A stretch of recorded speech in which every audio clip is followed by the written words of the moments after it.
Saya berdoa, Tuhan tolonglah pakai hidupku untuk kemuliaan nama-Mu. Jangan biarkan aku bergeser kepada hal-hal yang tidak berkenan di hadapan Tuhan. Makanya saya selalu evaluasi diri.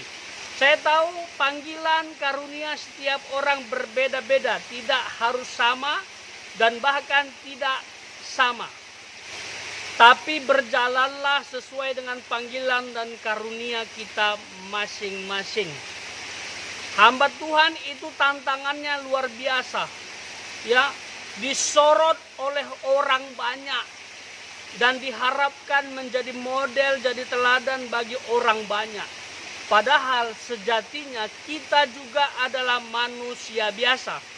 Misal, jemaat jatuh dalam dosa, tidak heboh. Tetapi kalau hamba Tuhan yang jatuh dalam dosa, wah, se-Indonesia ribut membahas tentang dosa hamba Tuhan tersebut. Bahkan tidak luput dari yang namanya menghakimi. Jadi saya pikir ini motivasi buat kita yang muda-muda. Saya percaya Tuhan juga sedang melirik kita untuk meneruskan tongkat estafet.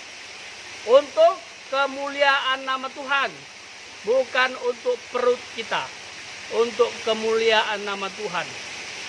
Ya, baru-baru ini saya bersyukur ada jiwa-jiwa yang komitmen di dalam Tuhan dan bahkan memberikan dirinya untuk dibaptis dalam pelayanan yang Tuhan percayakan. Ya, dan saya bilang, Tuhan, aku siap untuk lebih lagi, ya, hanya untuk kemuliaan nama Tuhan. Tapi sahabat, tantangan dan tentangan ada di luar sana yang siap membuat iman kita hancur. Dan akhirnya kita nanti bisa tidak melayani Tuhan lagi. Meninggalkan pelayanan. Ya, itu bahaya. Biasanya ada 3 hal yang membuat orang berbelok sehingga tidak lagi melayani Tuhan dengan sungguh-sungguh. Yang pertama, harta. Ini bahaya ini. Mamon. Uang adalah akar segala kejahatan kalau dicintai secara berlebihan. Betul kita butuh uang, tetapi jangan sampai uang yang mengendalikan hidup kita.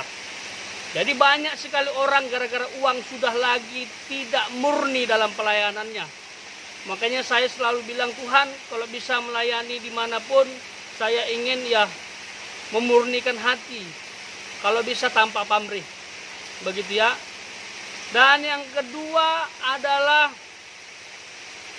tahta, kedudukan, popularitas.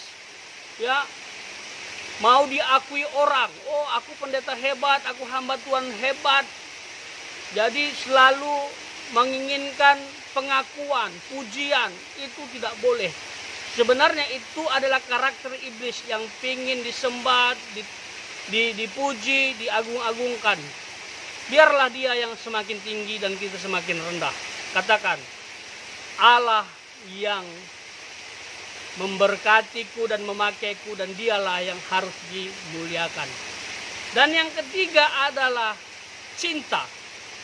Ini juga bahaya, jangan merasa kudus. Banyak orang jatuh, hamba Tuhan jatuh dalam dosa, ya, gara-gara cinta ini. Ya, jadi setia kepada pasangan sahabat. Kalau sudah punya istri tetap setia, kalau belum punya istri cari calon yang baik, ya, yang betul-betul mengasihi Tuhan. Kalau tidak, bahaya, ini juga bisa menghancurkan pelayananmu kelak. Ya, tidak semua wanita bisa diajak melayani Tuhan. Justru kamu yang diajak untuk melayani setan. Itu terjadi. Saya tidak perlu sebutkan, ya, siapa saja, tapi saya melihat model, ya. Karena tidak semua pasangan bisa melayani Tuhan dengan sungguh-sungguh. Ya, dan jangan selingkuh, please, jangan selingkuh yang sudah punya istri. Ya, cukup 1. Dan bangunlah pasanganmu beserta anak-anakmu intim kepada Tuhan. Keluarga melayani untuk kemuliaan nama Tuhan. Jadi tangguhlah dalam Tuhan, melayani Tuhan, kamu pasti akan dipakai secara dahsyat untuk kemuliaan nama Tuhan. Ingat, kuasa Tuhan itu menyegarkan. Pemeliharaan Tuhan itu membuat kita nyaman. Tetapi hati-hati, kita bisa tenggelam dan terhanyut dalam tawaran dunia dengan segala keinginannya.